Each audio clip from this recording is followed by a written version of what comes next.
Ya, sekarang kita masuk kepada pembahasan rukun puasa yang kedua. Ya, tadi kan yang pertama rukun puasa itu adalah niat. Ya, ini niat. Kemudian yang kedua, menahan diri dari setiap sesuatu yang dapat membatalkan puasa.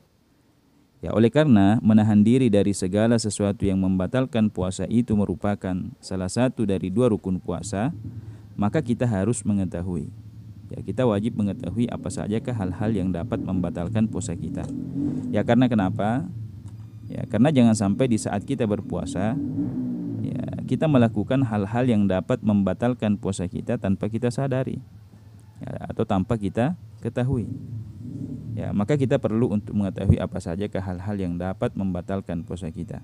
Ya, di sini kami akan sebutkan 9 hal yang dapat membatalkan puasa. Ya, yang pertama yang dapat membatalkan puasa adalah ya, memasukkan sesuatu ke dalam ke dalam 5 lubang yang ada pada tubuh kita dengan sengaja.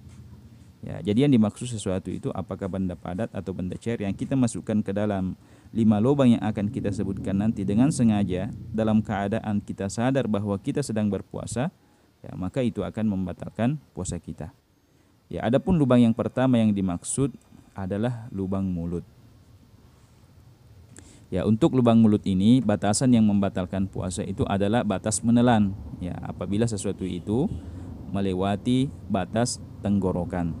Ya, kalau hanya sekedar dimasukkan ke dalam mulut kita, ya, tanpa kita menelannya, maka itu tidak membatalkan puasa. Ya, maka biasa ada yang bertanya, saat kita berpuasa, bolehkah kita mencicipi makanan? Ya, saat kita memasak, ya mungkin untuk mengetahui rasanya atau dan lain sebagainya, ya maka jawabannya boleh-boleh saja. Ya, kita ambil di sendok, kita cicipi, kita untuk mengetahui apakah rasanya sudah pas atau bagaimana, ya maka boleh-boleh saja. Tapi dengan catatan jangan ditelan. Ya, setelah kita coba rasanya, kita muntahkan kembali dan segera berkumur-kumur untuk membersihkan mulut kita dari sisa makanan yang kita cicipi tadi. Ya, itu. Kemudian ada juga pertanyaan saat kita berpuasa bolehkah kita bersikat gigi? Ya, jadi jawabannya sama, boleh-boleh saja. Itu tadi dengan catatan jangan ditelan sikat giginya, jangan ditelan odolnya, jangan ditelan air yang digunakan untuk bersikat gigi. Ya, intinya jangan ditelan. Ya, kemudian setelah mendengarkan tentang memasukkan sesuatu ke dalam mulut atau menelan sesuatu dengan sengaja ini, ya, jadi di sini juga perlu kita ini itu dengan sengaja ya. Ya, jadi kalau memasukkan sesuatu tanpa sengaja dalam keadaan tidak sadar bahwa dia sedang berpuasa, itu juga tidak membatalkan puasa. Ya, contohnya ya ada seseorang yang berpuasa ya tanpa sadar, ya mungkin di hari pertama Ramadan misalnya kan, dia lupa. Ya, karena kebiasaannya mungkin sarapan pagi, kebiasaannya kalau pagi minum kopi. Ya, di hari pertama Ramadan misalnya, ya, dia lupa bahwa dirinya sedang berpuasa. Dia buat kopi, buat nasi goreng, minum kopi sama nasi goreng. Habis 1 piring nasi gorengnya, habis 1 cangkir kopinya. Baru dia sadar, ternyata dia sedang berpuasa. Ya, maka puasanya tidak batal. Karena kenapa? Karena dia minum atau makan tadi dalam keadaan tidak sengaja dan tidak sadar bahwa dirinya sedang berpuasa. Ya, jadi itu. Ya, jadi betul-betul dia lupa. Ya. Lalu bagaimana kasusnya jika dia mengingatnya itu saat di tengah-tengah mengunyah makanan? Ya, dia makan, pas dia mengunyah makanan yang ada di mulutnya, tiba-tiba dia ingat. Ya, maka jika kasusnya seperti itu, maka makanan yang ada di mulutnya yang sedang dikunyah itu segera dimuntahkan. Jangan ditelan, karena jika menelan setelah dia mengingat bahwa dirinya sedang berpuasa, maka batallah puasanya. Maka dia harus memuntahkan makanan tadi saat dia ingat dan segera membersihkan mulutnya dengan berkumur-kumur. Ya, jangan minum juga. Ya, itu saat kasusnya seperti itu. Ya, kemudian muncul pertanyaan, bagaimana hukumnya menelan ludah saat kita berpuasa? Ya, menelan ludah saat kita berpuasa itu tidak membatalkan puasa jika memenuhi 3 syarat. Ya, jadi menelan ludah itu ketika kita berpuasa itu tidak membatalkan puasa ketika sudah memenuhi 3 syarat berikut ini. Syarat yang pertama, ya, yang ditelan itu adalah ludah sendiri. Ya, ludah sendiri.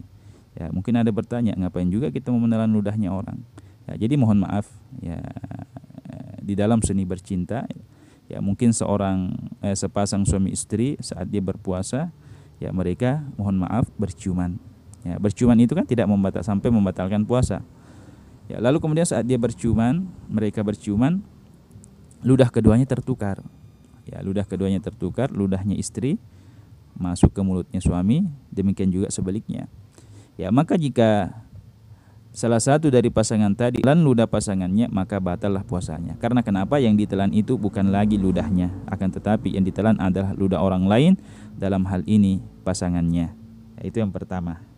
Kemudian syarat yang kedua, ludahnya belum bercampur dengan sesuatu. Ya, kalau yang ditelan itu ludah yang sudah bercampur dengan sesuatu, sudah bercampur es krim, sudah bercampur dengan yang lainnya, lalu kemudian kita telan, itu membatalkan puasa. Makanya saat kita tadi diperkenankan untuk mencicipi makanan saat kita berpuasa, setelah itu kita disuruh untuk segera memuntahkan dan berkumur-kumur setelah itu.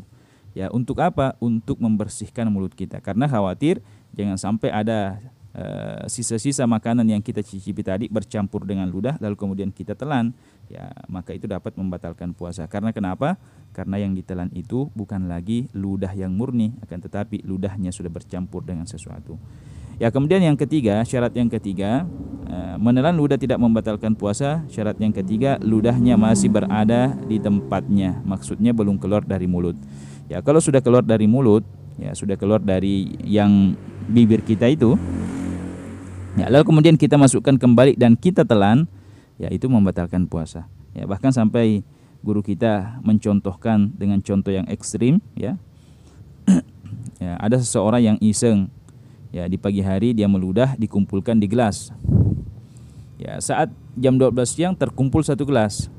Ya, lalu kemudian dia minum kembali. Ya, dia minum kembali.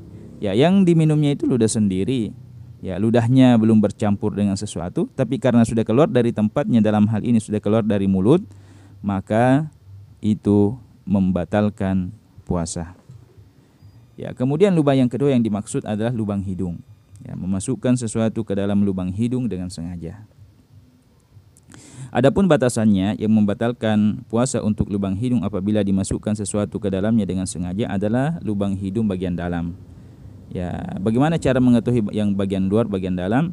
Ya, jadi selama masih bisa dijangkau oleh jari jemari kita, maka itu dikategorikan lubang hidung bagian dalam.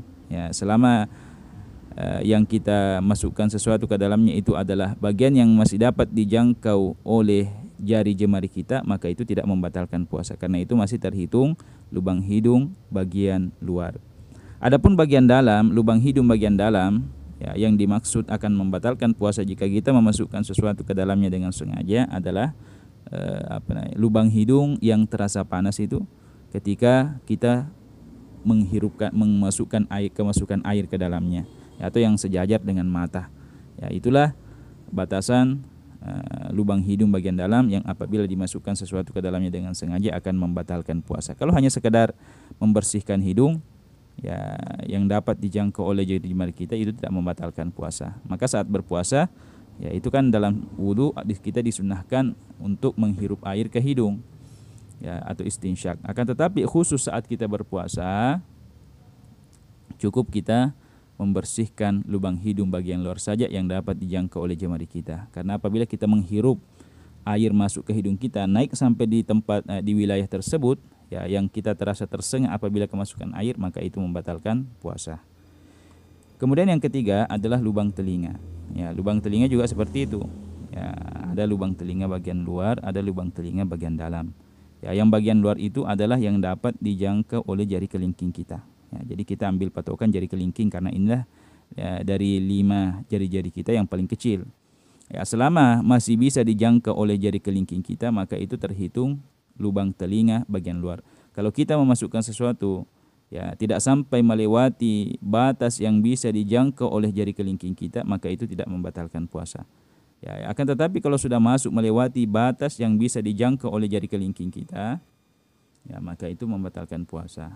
Ya, apakah yang dimasukkan itu air dengan sengaja, ataukah yang dimasukkan itu tusuk telinga, kok melewati batas yang bisa dijangkau oleh jari kelingking kita, maka itu membatalkan puasa.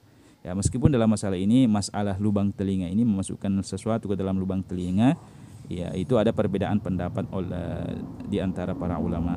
Ya, ada yang berpendapat bahwa ya, tidak batal.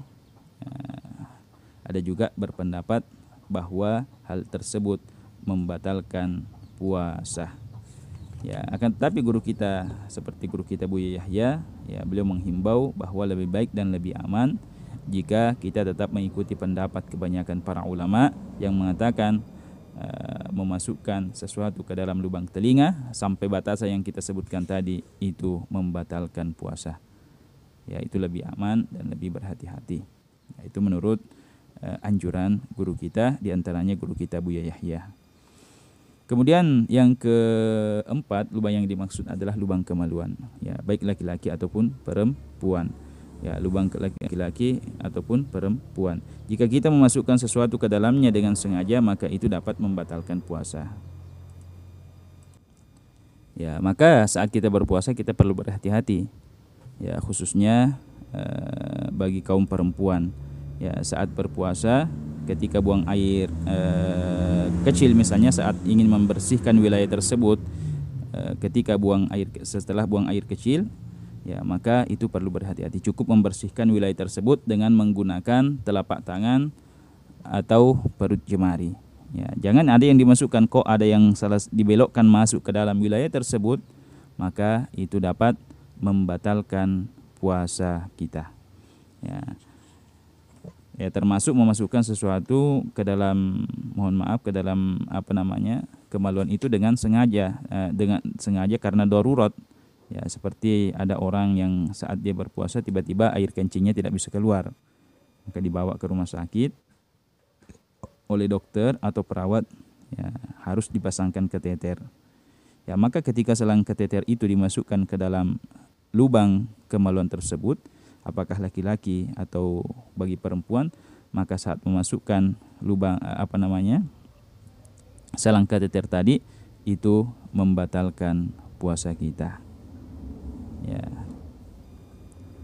Kemudian selanjutnya, memasukkan sesuatu ke dalam lubang anus dengan sengaja saat kita sedang berpuasa. Ya, ini juga sama seperti di atas. Jadi ketika kita selesai dari BAB, kita beristinja atau membersihkan wilayah tersebut, ya cukup kita menggunakan perut jemari. Ya, cukup kita menggunakan perut jemari atau telapak tangan. Ya, tanpa harus memasukkan jari jemari kita ke dalam wilayah tersebut. Ya, dan itu kita tidak dituntut memang seperti itu. Cukup kita membersihkan bagian luarnya saja.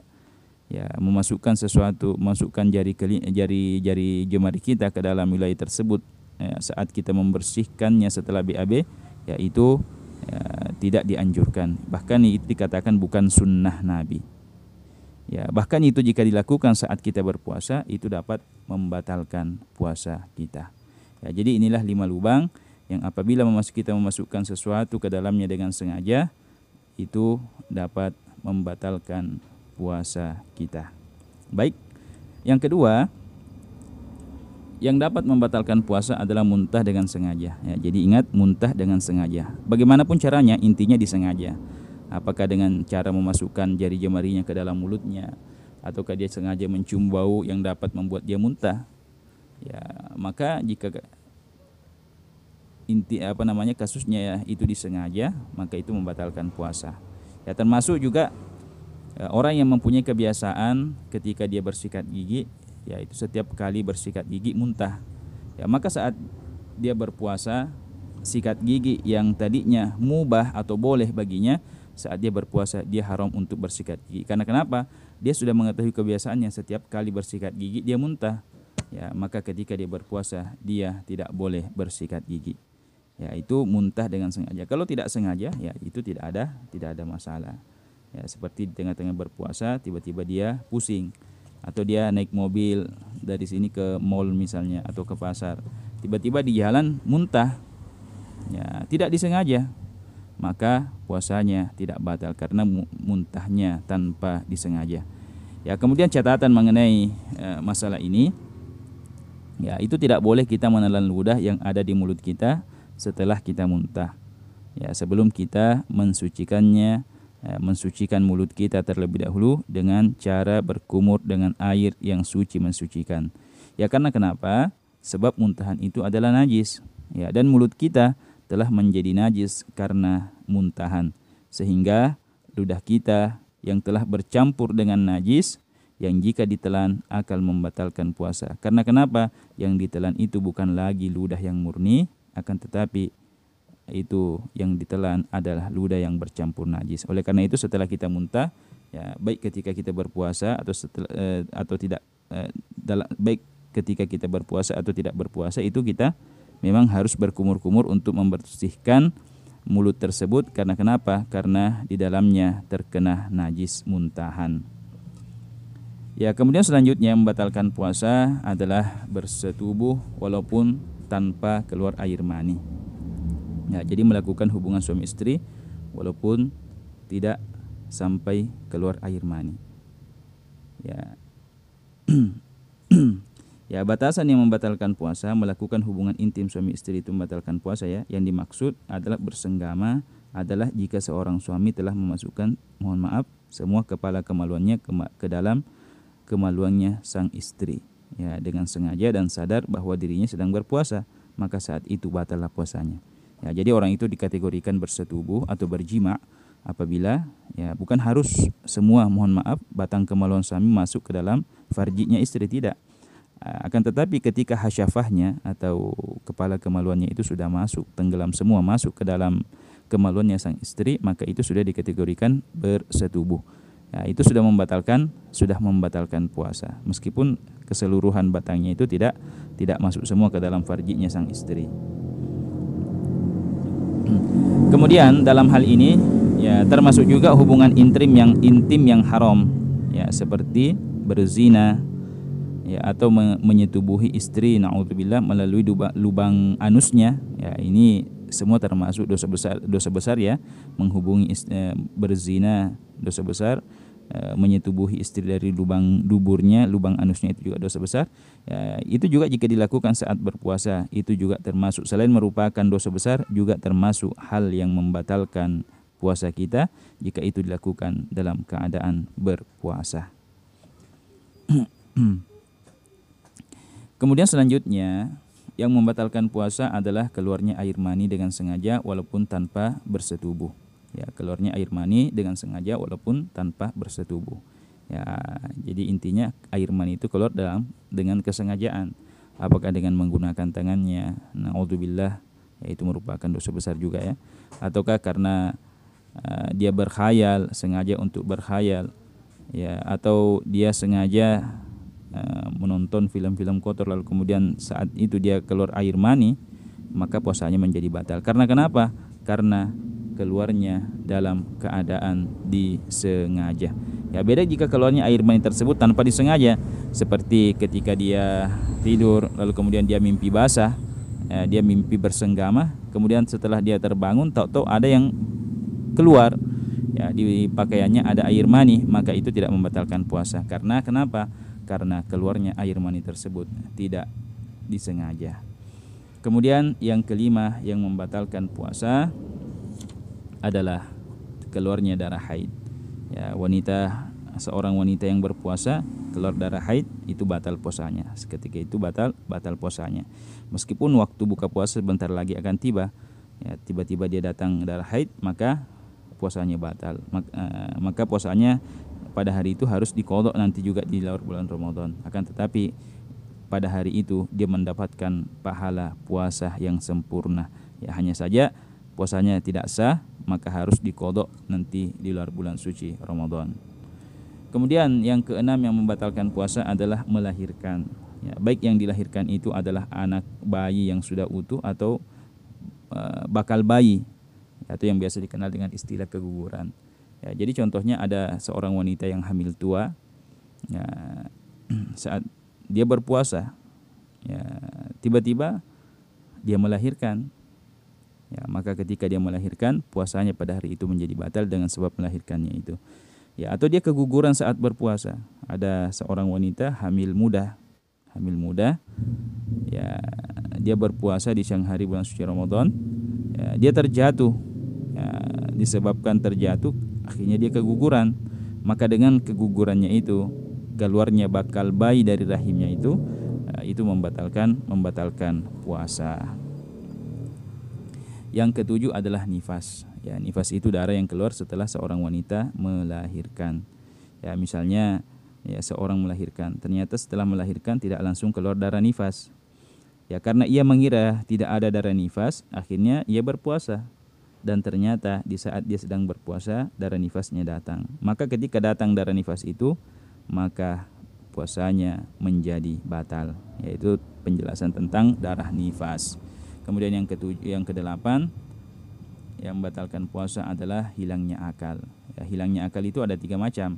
Yang pertama, hilangnya akal karena sebab gila. Ya, kalau orang yang pertama, jika hilangnya akal itu dengan sebab gila, baik disengaja ataupun tidak, ataupun sebentar atau lama, itu mutlak membatalkan puasa. Kemudian yang kedua, hilangnya akal karena pingsan. Ya, kalau hilangnya akal karena pingsan itu dirinci oleh para ulama. Yang pertama, jika pingsannya disengaja, walaupun sebentar, itu membatalkan puasa. Contoh, mungkin dia sengaja mencium sesuatu yang menyebabkan dia pingsan, ya maka itu pingsannya dikategorikan pingsan yang disengaja. Ya, jika pingsannya disengaja, walaupun itu terjadi hanya sebentar, itu membatalkan puasa. Ya, kemudian yang kedua, pingsan yang tidak disengaja. Ya, kalau pingsannya tidak disengaja terjadi secara alami, itu akan membatalkan puasa jika pingsannya terjadi seharian penuh. Ya, misalnya setelah setelah makan sahur, sebelum masuknya waktu subuh dia pingsan. Ya, itu kan karena puasa itu kan startnya mulai masuknya waktu subuh sampai masuknya waktu maghrib ya. Ya, setelah makan sahur, sebelum masuknya waktu sholat subuh, dia pingsan. Ya, pingsannya terjadi secara alami. Ya, tanpa disengaja, dia pingsan. Dia sadar nanti setelah orang azan maghrib. Ya, jadi pingsannya terjadi seharian penuh. Maka jika pingsannya terjadi seharian penuh, walaupun tanpa disengaja, itu puasanya tidak sah atau itu membatalkan puasa. Ya, akan tetapi jika pingsannya tidak disengaja, lalu kemudian ia sempat sadar di siang hari bulan suci Ramadan, walaupun sebentar, ya maka itu puasanya sah. Ya, itu puasanya sah. Puasanya tidak batal dengan sebab pingsannya. Contoh, sebelum makan sahur, sebelum masuknya waktu subuh dia pingsan jam 12 siang, ya, dia sadar. Ya, saat dia tersadar, dia bertanya kepada orang yang di sekelilingnya. Dia tanya kepada istrinya mungkin, atau bertanya kepada suaminya, ya sudah jam berapa? Ya, kata suaminya atau kata istrinya, sudah jam 12 siang. Kaget dia mendengarkan sudah jam 12 siang. Akhirnya pingsan kembali. Pingsan. Dia sadar setelah masuknya waktu sholat maghrib.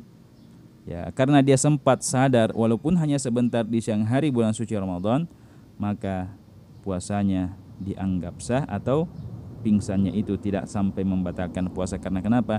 Dia sempat sadar walaupun hanya sebentar di siang hari bulan suci Ramadan. Kemudian jenis hilangnya akal yang ketiga adalah tidur. Kalau tidur walaupun terjadi seharian penuh, itu tidak membatalkan puasa. Ya, walaupun sengaja atau tidak disengaja terjadi seharian penuh pun itu tidak membatalkan puasa. Ya, misalnya anak muda kan biasa yang ikut membangunkan sahur. Setelah mereka datang dari membangunkan sahur, ya mereka tidur nanti bangun setelah maghrib. Ya, tidurnya terjadi seharian penuh, ya, maka puasanya hari itu tetap sah. Ya, jadi itulah 3 jenis hilangnya akal. Ya, yang pertama gila. Kalau gila mutlak membatalkan puasa. Ya, sengaja atau tidak, lama atau sebentar, itu mutlak membatalkan puasa. Itu tadi. Kemudian yang kedua pingsan. Kalau pingsan itu yang membatalkan puasa itu ketika disengaja walaupun sebentar. Ya, akan tetapi ketika tidak disengaja itu akan membatalkan puasa ketika terjadi seharian penuh. Ya, kalau sempat sadar itu tidak membatalkan puasa. Kemudian yang ketiga tidur. Ya, tidur walaupun terjadi seharian penuh tidak sampai membatalkan puasa. Ya, kemudian yang kesembilan yang membatalkan puasa adalah keluar dari Islam atau yang biasa kita kenal dengan istilah murtad. Ya, orang yang murtad itu ya ketika dia sedang berpuasa, maka ketika dia murtad, ya puasanya hari itu menjadi batal. Ya, puasanya menjadi batal. Ya, contoh ya, perbuatan yang menyebabkan seorang murtad itu kan banyak. Ada murtad karena perkataan atau karena perbuatan. Ya, misalnya di tengah-tengah berpuasa, saat dia berpuasa tiba-tiba dia menyembah berhala, dia keluar dari Islam, maka puasanya menjadi batal. Atau di tengah-tengah dia berpuasa tiba-tiba dia mengatakan Nabi Muhammad bukan nabi, Nabi Muhammad bukan rasul, salat 5 waktu tidak wajib. Ya, maka ucapan-ucapan itu dapat mengeluarkan seseorang dari Islam. Maka ketika itu diucapkan saat dia sedang berpuasa, ya maka ya dengan keluarnya dari Islam atau dia murtad, maka batal juga lah puasanya. Ya, jadi itulah 9 hal yang dapat membatalkan puasa kita. Ya, semoga bermanfaat, dan untuk mendapatkan video yang terkait silahkan klik video yang kami cantumkan di deskripsi video ini.